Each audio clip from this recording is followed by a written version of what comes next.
All right. Welcome to episode 35 of the Jake Blanchard podcast, brought to you by Fellowship Brands, premium men's grooming products. Get yourself over to fellowshipbrand.com, enter the code JBP at checkout, and you get some free shipping on your first order of oils, waxes, and soon some tattoo balm coming your way from the good folks at Fellowship Brand. Check them out. My guest today is Rory Douglas. He's an international best-selling author. He's a financial educator and a high-performance life coach. He's got over 25 years of experience in the financial industry, and he's got a love for helping other people pursue their passions in life, interested in humanity, social justice, technology, artificial intelligence, all topics I'm looking forward to unpacking with Rory today. And he's authored Cracking the Rich Code. That's his recent best-selling book. He's also written Fear to Freedom and The Power to Get Wealth, No Money Required, and also artificial intelligence, which is a topic that is near and dear to my heart. Rory, sir, honor to have you on the podcast. Welcome. Man, Jake, thanks for having me, man. I'm excited. I'm looking forward to talking to you. And just thank you, man, for allowing me to be a part of your podcast here. And hopefully we can share some very, very important things as we go along. And I'm just excited, man. I'm very excited. Thank you for having me. Fantastic. And the way I understand it, you're joining me here from California today. Is that correct? Yes, California on the West Coast. I'm actually in Calabasas, California, man. It's early in the morning here and I'm on fire, man, ready to explode. What about you? Oh, man, I'm just right outside of Boise, Idaho, in a little town called Middleton. That's where I call home. Less than 10,000 people out here. Little fun community between Boise and the Oregon border. So, but it's blowing up out here. We got a lot of people coming from all over the country, especially California, heading out to Idaho right now. So crazy for real estate for sure. Hey, I wanted to dive in.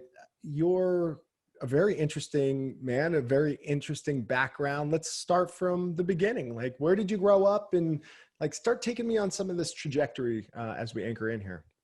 Yeah, well, the beginning wasn't that lovely, man. Wasn't that charming.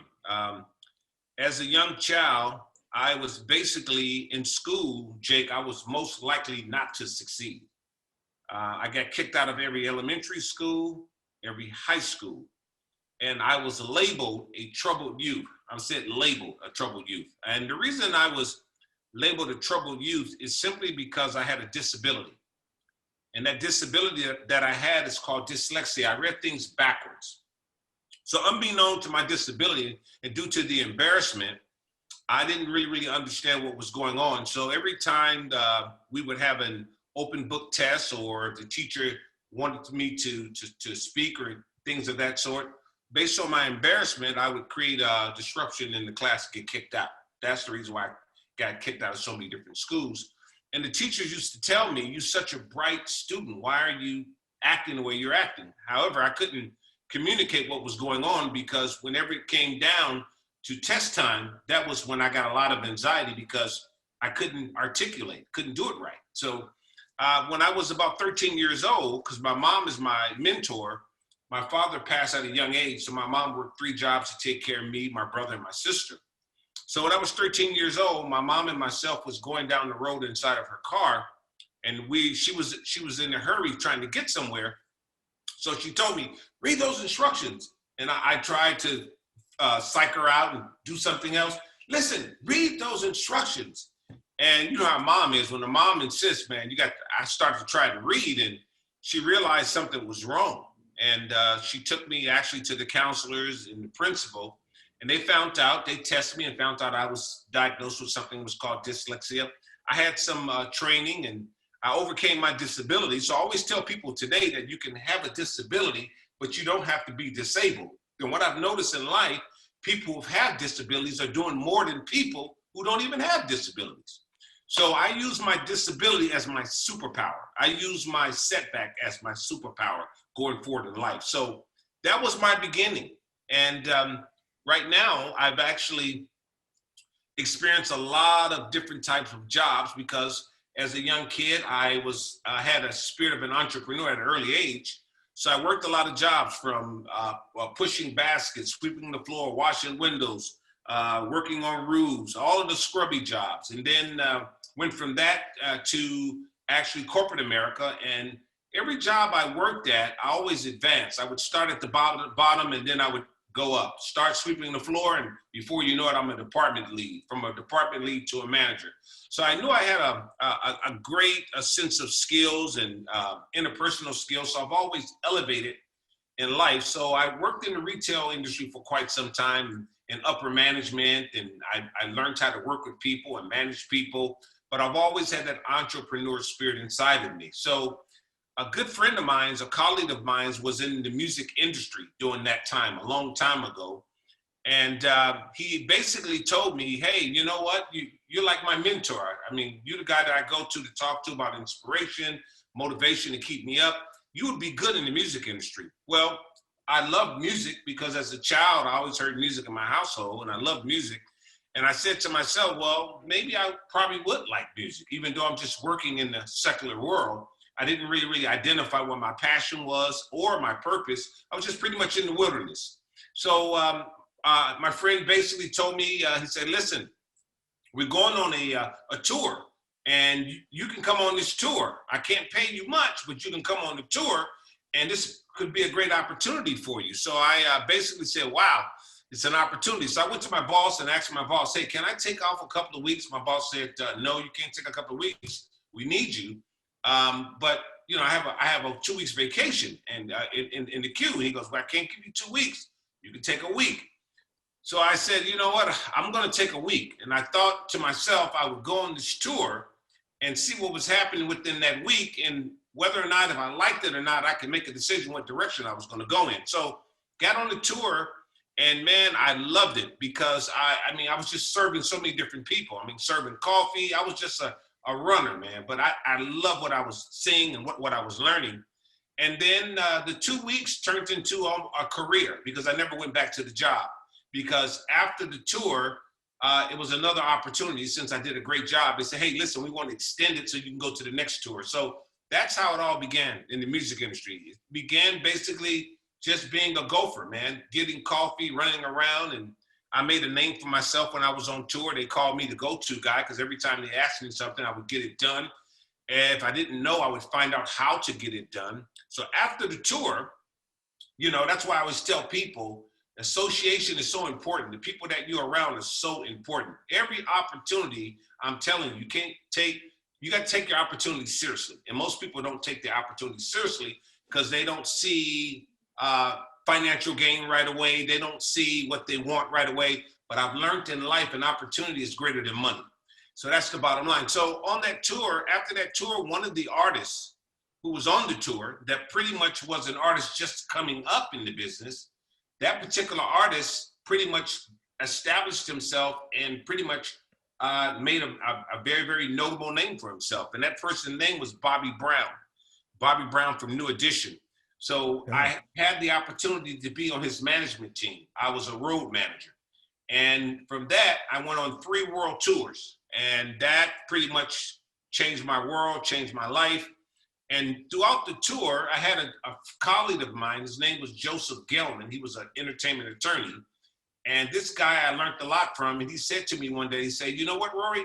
You'll be good if you start your own management company. I'm like, Joseph, I don't know anything about a management company. I don't know anything about how to start it. I don't know how to even start a corporation. He said, tell you what, kid, when we get back off the tour, come see me. So I went to his office and he said, hey, listen, if you really want to do it, I'm going to show you how to do it. I'm going to show you how to set your business up and how to get started.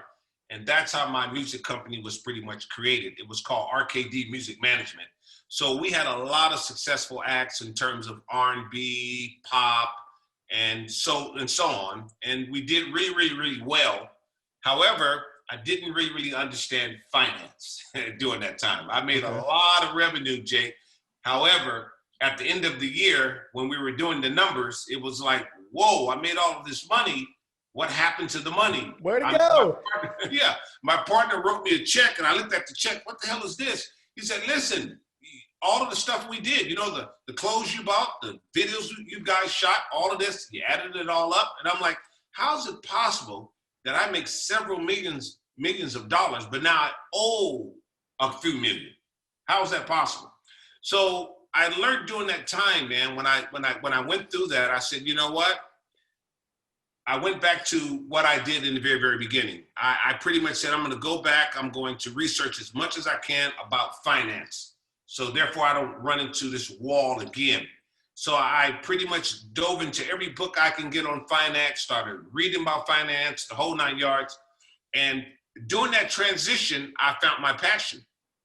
I really love finance and I love business. Although I love the music business, but I really love finance and business. So the industry was changing. We went from a CD world to a download world. So I was basically making a 50% profit off of my sales, and went from a 50-cent profit down to 1% because we went from CDs to downloads from $11 to 99 cents. So the industry changed. Things were pretty tragic at that particular time. My business partner had cancer. He passed, unfortunately. God bless his soul. And then at that time, I was in a lot of financial problems as a company. So I bailed out and sold the company to a very known music company, and sold the company, made a little money, still have some publishing, and that's how I got out of the music industry. So I got out of the music industry, and I was pretty much in the valley of decision, what I'm going to do. I thought about maybe going back to corporate America or getting involved with real estate. Since I love finance, I said, okay, tell you what, I'm going to jump into the finance again. What would I need to do? So I start working for different firms. And every time I would work for a firm, I would pretty much be the top agent. So I knew I had something there. So from there, I pretty much went from firm to firm. And eventually, when I established for myself, started my own financial firm, which is called Aqua Financial.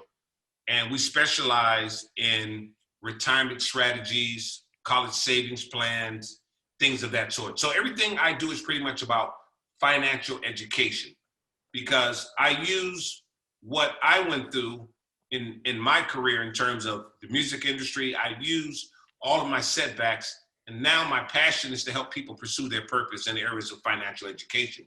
So I go throughout America and Canada educating people about financial literacy, because the average American, Jake, is about 1 to 2 paychecks away from being homeless before the pandemic. Yeah.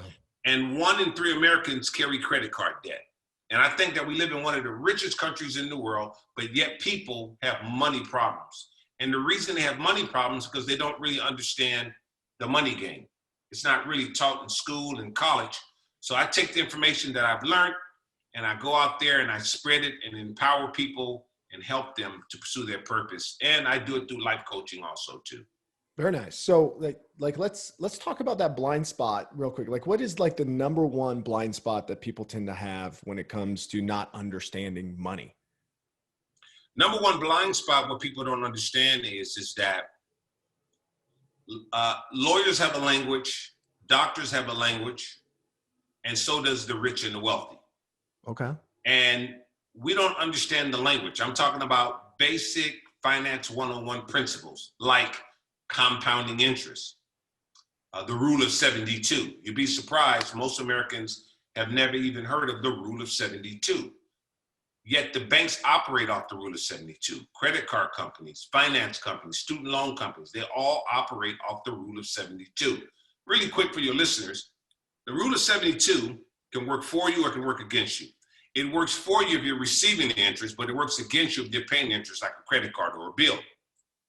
You simply take the number 72, Jake, and you divide it into any rate of return, and that's going to tell you how long it takes to double your money. So if I said 72 divided into 4 equals 18, that means my money doubles every 18 years. Now, the blind spot is this.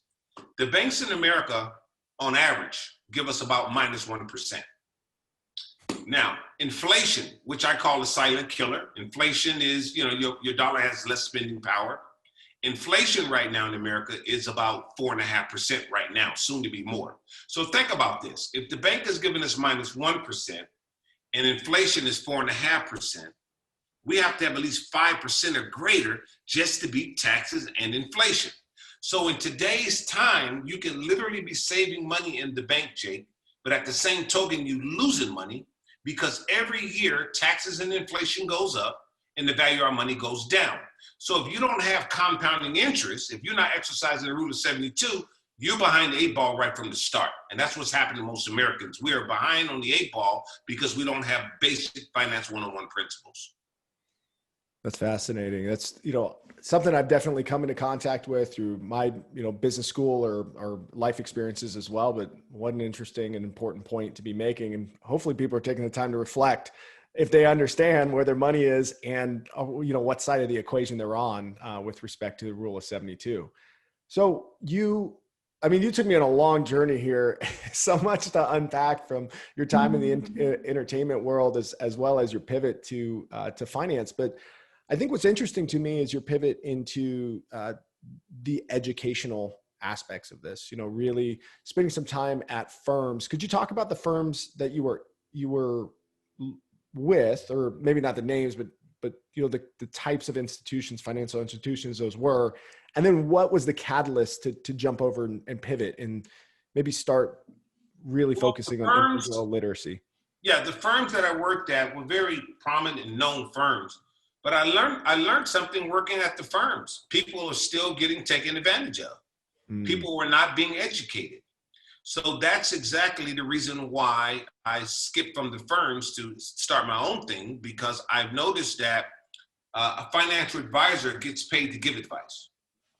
So I chose to be a financial educator. A financial educator is not charging people to give them advice. So I've used a spirit of gratitude, of service toward people, because that's where my passion is. My passion is to uplift people, because I know people, even in the financial world, they are not giving people information. They're actually charging people for information indirectly. And I think that education should be free. We shouldn't have to charge people to educate them. So that's my passion. My passion is to take somebody that can't figure it out, give them some information to empower them to see them elevate. That's my motivation. It's not about the commission, it's about the mission of just helping people and seeing people grow. Because here in America, this is one of the richest, the best place to be, but you see people sleeping on the street, and you see people, killing themselves and suicide, all the things that are happening. And I'm telling you, it's all about empowering people. So that's my whole forte, is empowering people, man. I just love to empower people. Let's talk about, I read an article that you were interviewed in through medium.com, which I thought was really great. You used a term that I love, which is the entrepreneur versus the wantrepreneur. And could you unpack that coining of that wantrepreneur and in relationship to what you just talked about? I know that the average American maybe is struggling with the finances, but if you're taking that blind spot or that mindset, and then you're moving that in to, pushing in the chips and betting on yourself from a business standpoint, and you don't have a great financial background or maybe work ethic around it, is that where that wantrepreneur comes in, or am I defining that poorly? You're close, but I'll tell you, the entrepreneur versus the wantrepreneur. Wantrepreneur is actually not a word, quite obvious, but it's a word that I pretty much created. You'd always tell people, Jake, in life, we're only going to be doing two things. Either we're going to be working to fulfill our own vision, or working to fulfill someone else's vision. It's sad to say that about 98% are working to fulfill someone else's vision. It's not their fault. It's because of how we were raised.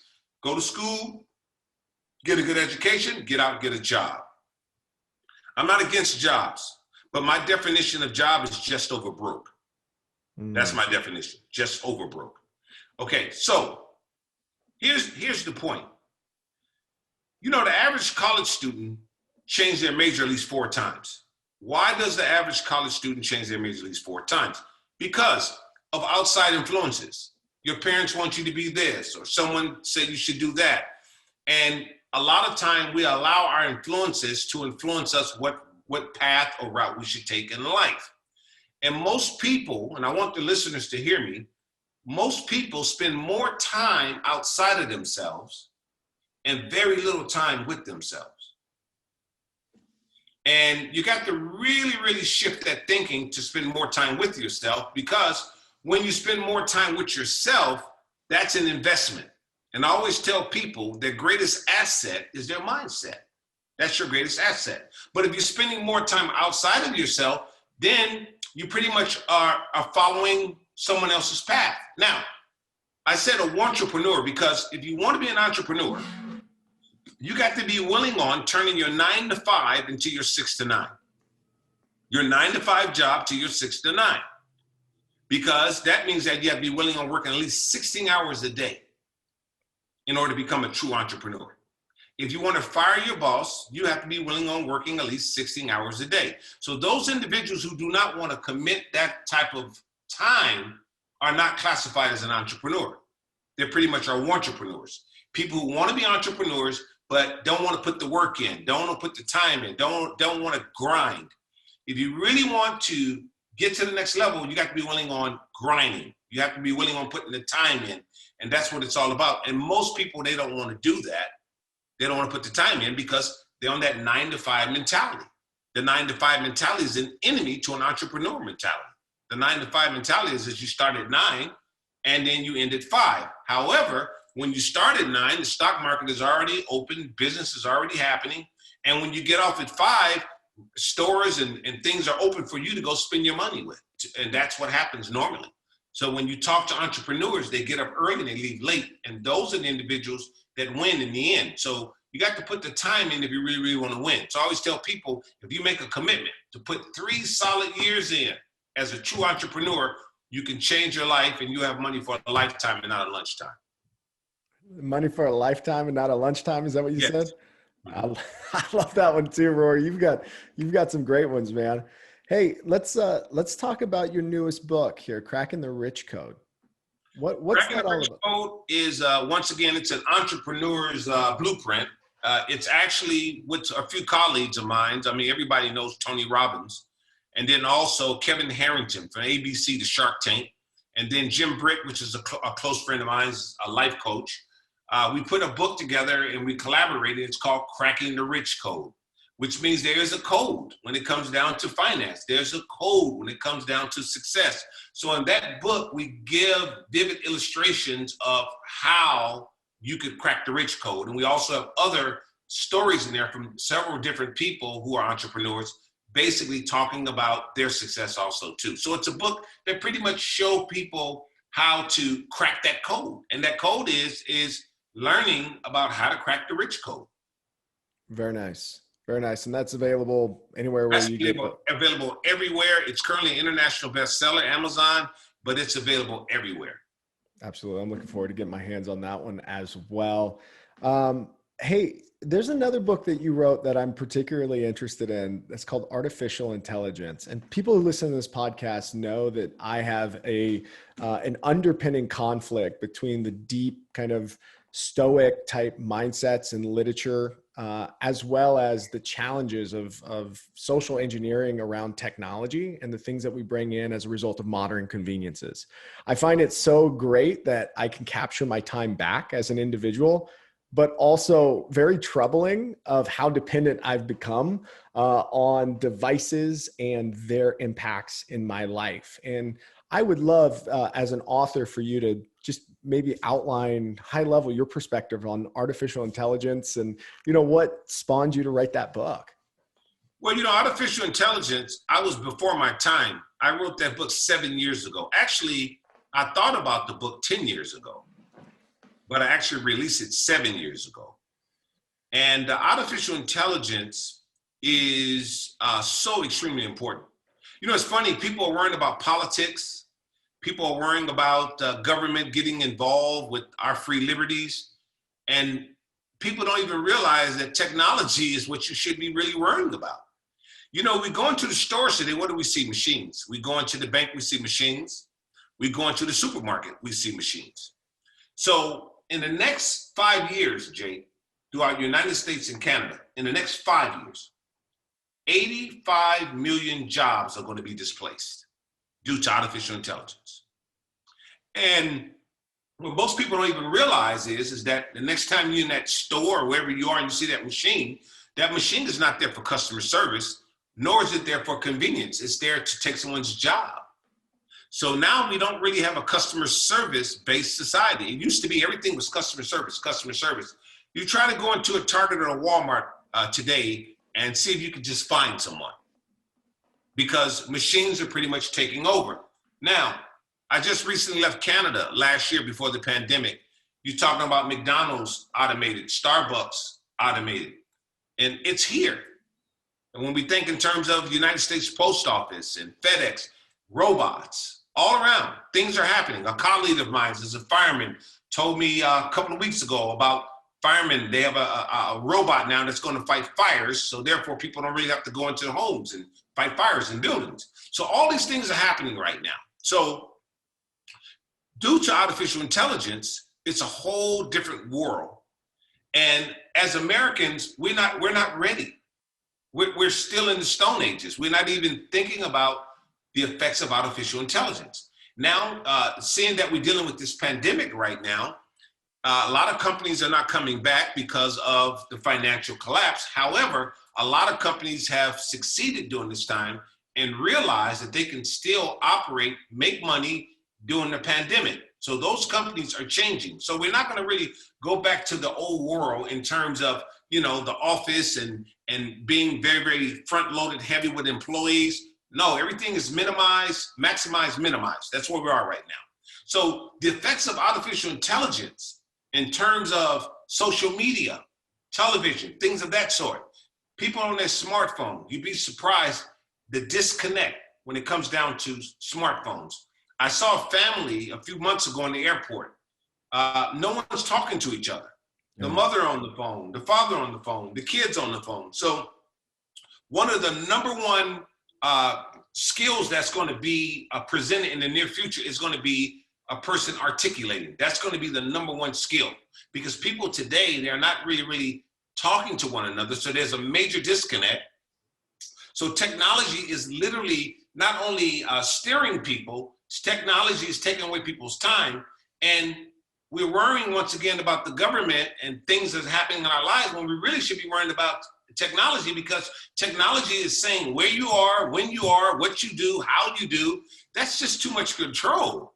And technology is a good thing, don't get me wrong. However, we have to be ahead of technology. So I always tell people everything is about 5G now, but we have to actually elevate into the 5D. The 5D is the fifth dimension. The fifth dimension of your intellect. So if we're not careful, Jake, 5G is going to take over. So I encourage people to elevate in the 5D. What I mean by the 5D, the fifth dimension. We're talking about listening, learning, meditating, giving yourself time to be a critical and individual thinker, being ahead of technology, not following technology. Because today we have so many people that are copycatters and imitators. No one is really duplicating. No one is creating. Everything is cookie cutter. So if we're not careful, we can allow technology to really do some major damage on this country, because most of our kids, young people, are using technology for entertainment. When we need to switch that toward education, and not only education, also employment. So if you have a smartphone, you're not that smart if you're not using that phone to actually create jobs and opportunities and education. However, most people are using it for entertainment, and not only entertainment, they're using it for personal use, and it's not really helping them. And I think in the near future, we're going to have technology rehab centers.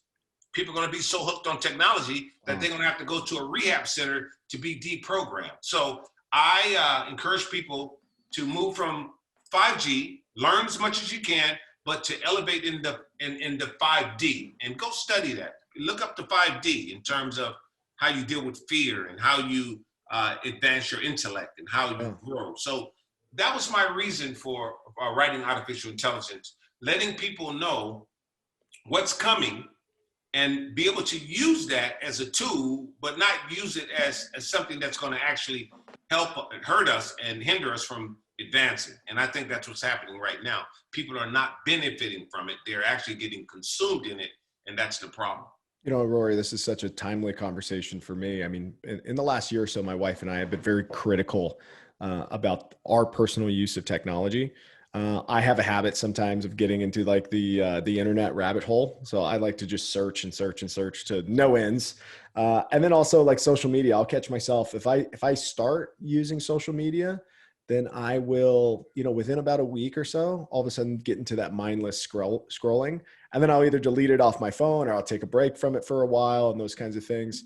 But I think the most detrimental piece of it is the likes and the little dopamine hits that you get from actually interacting with that technology that makes it really hard to put down. And to your point, maybe rehab centers in the future, because it is kind of a drug in that way, because your body is responding to it with whatever positive hormonal secretions that you get from seeing those things on the screen.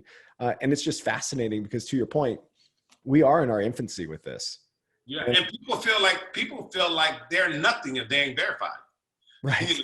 If I'm not verified, I'm nothing. Get that blue check. That's just too much control, Yeah. And people wake up in the morning, the first thing they do is pick up their smartphone.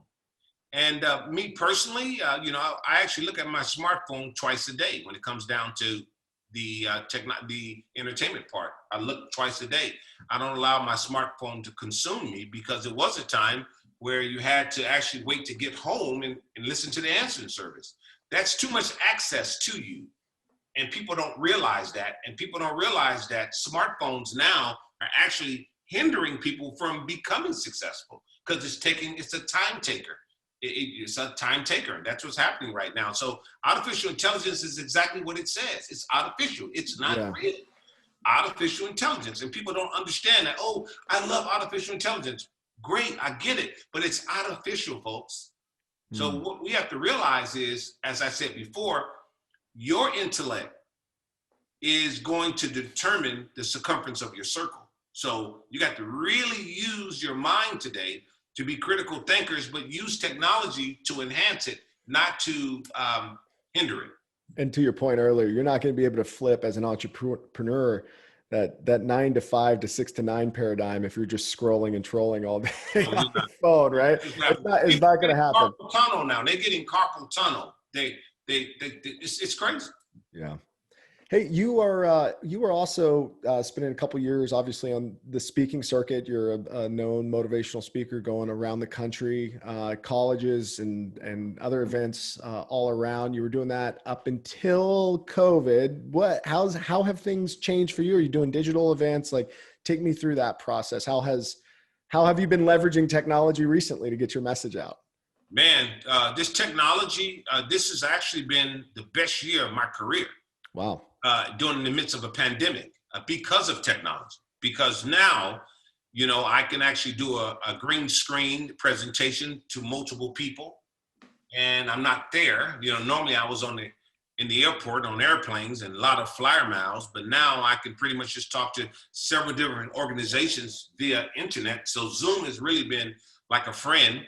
But I do miss that interaction. I love being around people. However, I've been able to communicate with a lot of people now via Zoom. So now it's like I'm really backed up on Zoom through coaching, through entertainment, through helping people, business. So it's really an exciting time, man. It's pretty much crazy what's happening right now. And I really think that it's not going to come back the same. I think that this is it. Right now, what we're doing now, this is pretty much what it's all about going forward.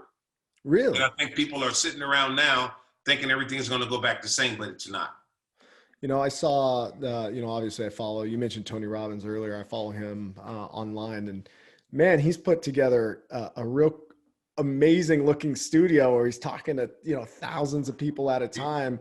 And I can't help to think that, with the investment that it must take to put into those things, that at least it will persist in that manner for quite a while prior to going to live events. And I think live events aren't going to be about the subject matter expert like yourself or like Tony or whomever flying around to all ends of the country.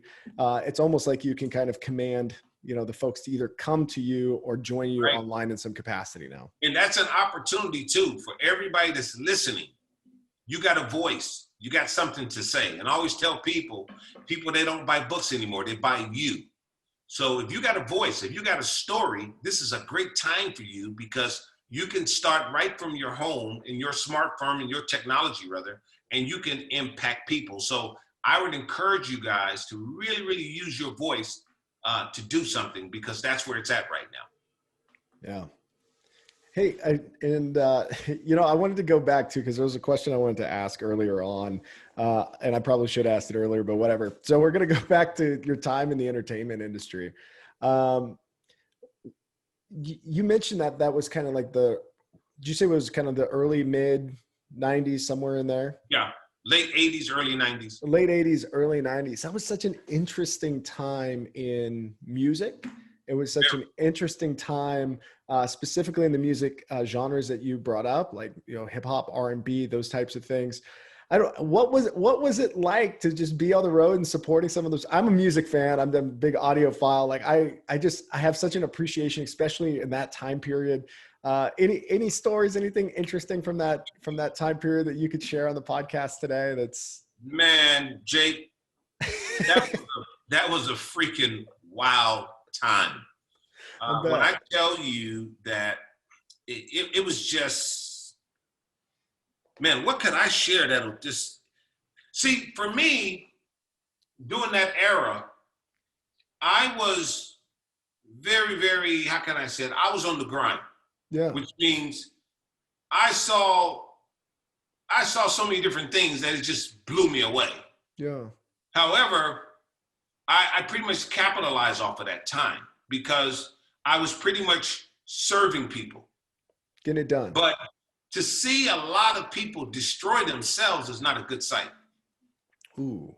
I saw a lot of people destroy themselves because of the fame, because of the notoriety. I've seen a lot of people destroy themselves. And what I've learned also too, and I'll share this with you, I've learned that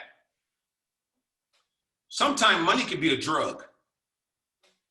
I remember as being a music manager, and I sat down with certain artists, and when I first meet them, I'm talking about they could have a strong Christian background, a lot of family morals, and they come to you and say, hey, I really want to do this. This is my passion.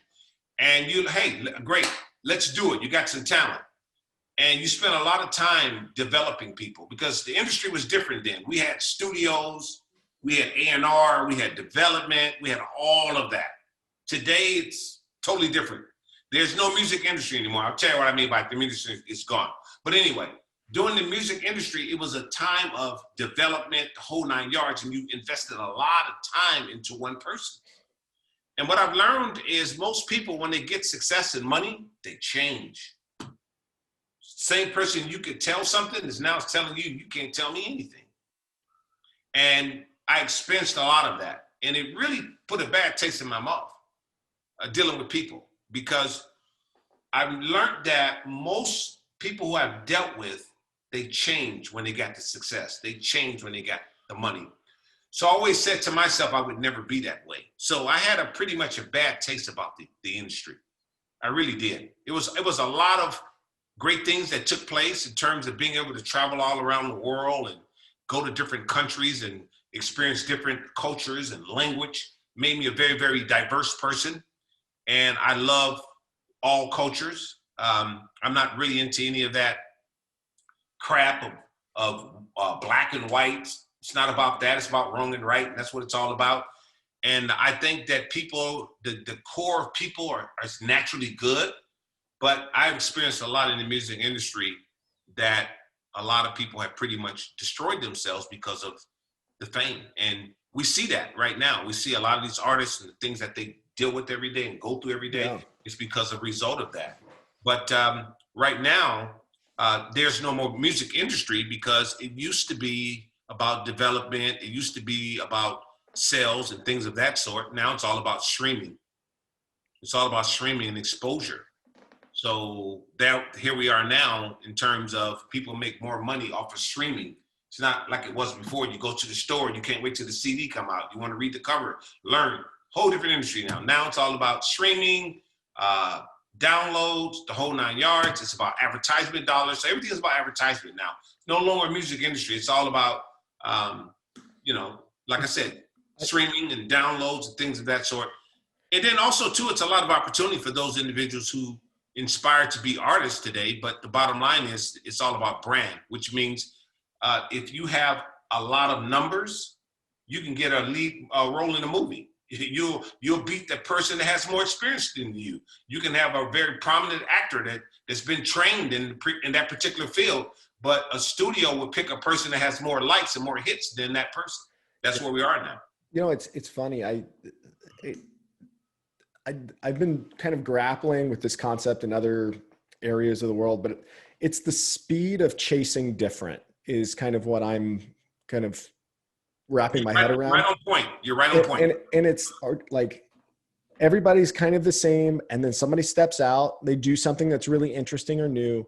And it used to take at least several months to start to get the intimidator or the imposters or not imposters, but people kind of following suit, right? Yes. Kind of capitalize on that. The second someone steps out, the speed in which you can cut a record or cut a song and get it out online and get distribution is a matter of weeks, days behind it. It's unbelievable from that standpoint. So like your ability to kind of persist and like create some gravity around your uniqueness, it's so much harder and harder unless you're very polarizing, right? You've got to be super polarizing in order to get attention for long periods of time. And not only that, right now, you're not going to really be able to make a statement in society if you're not willing on taking that route. This is the new normal. Yeah. So if you're sitting around in the house and you're not doing anything and I'm not going to really get involved with technology. I'm not going to do this. I'm not going to do that. Pretty soon you'll be out of a job. Yeah. Well, and there's another side of this too, that's in maybe just out of the music industry and fame destroying people. It used to be that folks would purposefully try to get famous. I'm going to be a famous musician or an actor. I'm going to pursue that career. And from a mindset perspective, I'm preparing myself for either, maybe you get that one hit wonder, maybe you get that fame right off, but it's kind of a grind and one that you tend to expect. Now, somebody can accidentally get famous overnight. And what they prepared for, how they might manage an inflow of cash, how they might prepare for all the people that want something from them, or, all the vices that pull you down in that direction. If you're not mentally fortified against it, you're subject to whatever it brings you. Exactly. And one thing I've learned in life, man, wherever you're immature that's where you suffer. If you're immature in your finances, you suffer financially. If you're immature in your relationship, you're in and out of relationships. Once you get matured in the area, you don't have to revisit it. That's why I always tell people, get prepared now. Get prepared now. Start getting prepared now. Absolutely. Hey, in that same vein of thinking, as we're coming up on time here, maybe, Rory, you do this for a living. Like, where do people find you on social media? Where can they go check out more information around not just your books, but your businesses as well, just to learn a little bit more about you? And I'll put those social links, obviously, in the podcast as well. Yeah, they can go to rorydouglas.net, rorydouglas.net, get all of my handles, my Instagram, the whole 9 yards. Also, they can go to aquafinancialcenter.com, aquafinancialcenter.com, like water aqua. And also I conduct free financial literacy workshops during pandemic. I'm showing people basic financial principles. It's a webinar and they can go there and get that service there for free. Wow. And that's me, man. I'm very, very busy, very, very accessible, but they can pretty much reach me at rorydouglas.net, rorydouglas.net, anywhere. Rory, I am honored to have had you as a guest on the Jake Blanchard podcast. Thanks for sharing. Thanks for expanding my mind. And then, I'm walking away with so many great turns of phrase and things to talk about. I'm looking forward to maybe having you on again, maybe next year, something like that. And I'd love to hear how things are going with you. Yeah, I would very much love that, man. And also, too, man, I really want to let your listeners know, man, that they have to really also, too, recognize the skill and the greatness that you have inside of you, Jake. I do know that you are a martial artist, and when it comes down to martial arts, it's about discipline. And I think anyone that stays with martial arts, it has a lot to do with them, their inner person. So I know that you're a very good person by heart and you want to see people win. So I can't wait to see what you're going to do in the near future because I know, people better watch out. I know a lot of incredible things are coming your way. But I will tell you this also, too. Keep this in mind that never quit. What you're building now is setting you up for tomorrow. So you want to create as many podcasts as you can, talk to as many people as you can, because what you're doing right now is going to set you up for tomorrow, because we're living in a content-based society. So it's all about content. So you're giving out a lot of quality content. You're uplifting humanity, and that's what it's all about. So in the end, you're going to be the winner, man. So I can't wait to see what you're going to do. You know, you're 30. I got a lot of years ahead of you, but I can imagine what you're going to do, man. People haven't even seen a fraction of what Jake is going to do because there's no quit inside of him. And I always tell people, tough times don't last, but tough people do. Roy, I appreciate you very much. I appreciate the sentiments there at the end too as well, sir. Thank you. Hey, take care. All right.